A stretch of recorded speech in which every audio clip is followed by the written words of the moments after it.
So you're 30, or close to it, and something weird is happening. You did the thing. You got the job, the apartment, maybe the relationship. You checked the boxes. And now, you wake up some mornings and feel… I don't know how to describe it. Not sad exactly, more like flat. Like the color drained out of somewhere. And the worst part? You feel guilty about it. Because on paper, your life is fine. You should be grateful. You know people who have it worse. But that doesn't fix it, does it? Here's what I think is actually going on. When you were a kid, you figured out pretty quickly what worked. What made mom relax. What made dad proud. What made teachers leave you alone. What made other kids not target you. You built a version of yourself that survived. And look, that wasn't fake. That was smart. You were a kid. You had no power. You adapted. That's what humans do. The problem is, you kept doing it. Through your 20s, you kept wearing the costume because it kept working, got you through college, got you hired, got you dates. Somewhere along the way, you forgot it was a costume. And now you're 30, and you've got this vague sense that you've been living someone else's life. Not in a dramatic way, just you made all these choices that made sense at the time, and now you look around and think, wait, is this actually what I wanted? Or is this just what I thought I was supposed to want? That empty feeling? That's the gap between who you've been performing as and who you actually are underneath. Here's what I've come to believe. There's a part of you that's been asleep, or maybe not asleep, more like locked in a basement. All the stuff you decided wasn't acceptable. The ambitions that seemed too big. The anger you weren't allowed to show. The weird interests that didn't fit your image. The grief you never processed because you had to keep moving. That stuff doesn't go away, it just goes underground. And for years, you could keep it down there. Work helped. Staying busy helped. Drinking on weekends helped.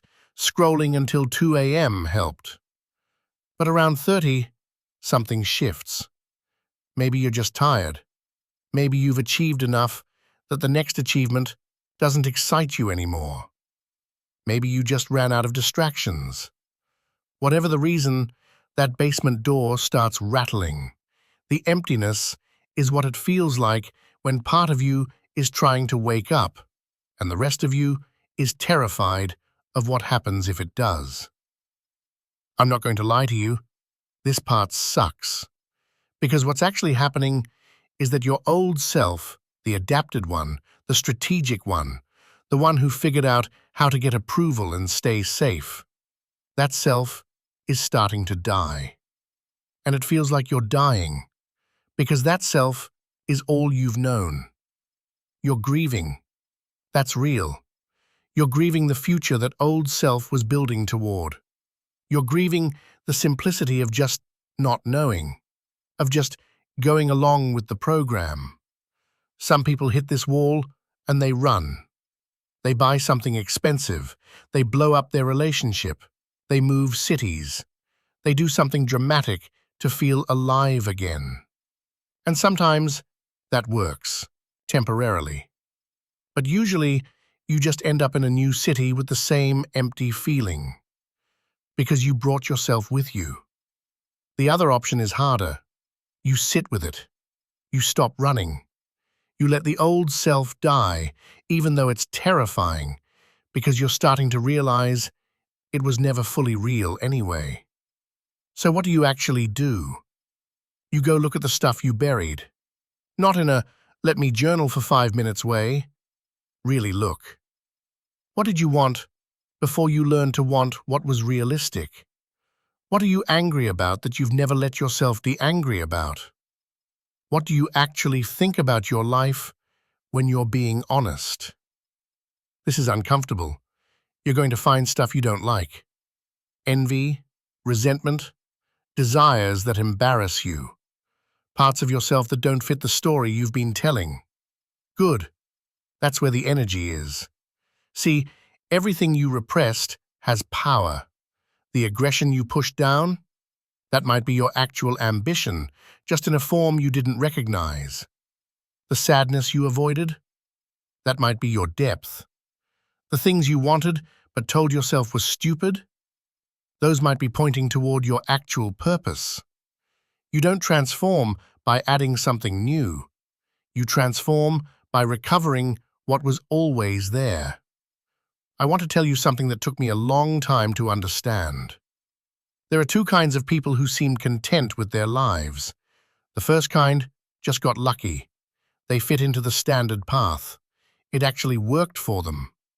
They didn't have to question much because the answers they were given happened to fit. That's a real kind of happiness, but it's fragile. The second It only kind survives went through because something. it's never been tested. The emptiness, the questioning, the dark night of the soul, whatever you want to call it. They had to rebuild from the ground up. They had to meet the parts of themselves they were hiding from. And they came out different. Not happier in the naive way, but solid, grounded, like they know who they are because they've actually looked. That's what's on the other side of this. You can't go back to the first kind of happiness. That door closed the moment you started feeling this emptiness. But you can move toward the second kind, the earned kind. If you're 30 and everything feels flat, here's what I'd say. You're not broken. You're just between selves. The first one is dying. The second one isn't born yet. And this middle place, it's disorienting. It's supposed to be. But you're not lost. You're just finally asking the question you've been avoiding your whole life. Who am I when I stop performing? Sit with that question. Don't rush to answer it. The answer isn't something you find, it's something you become.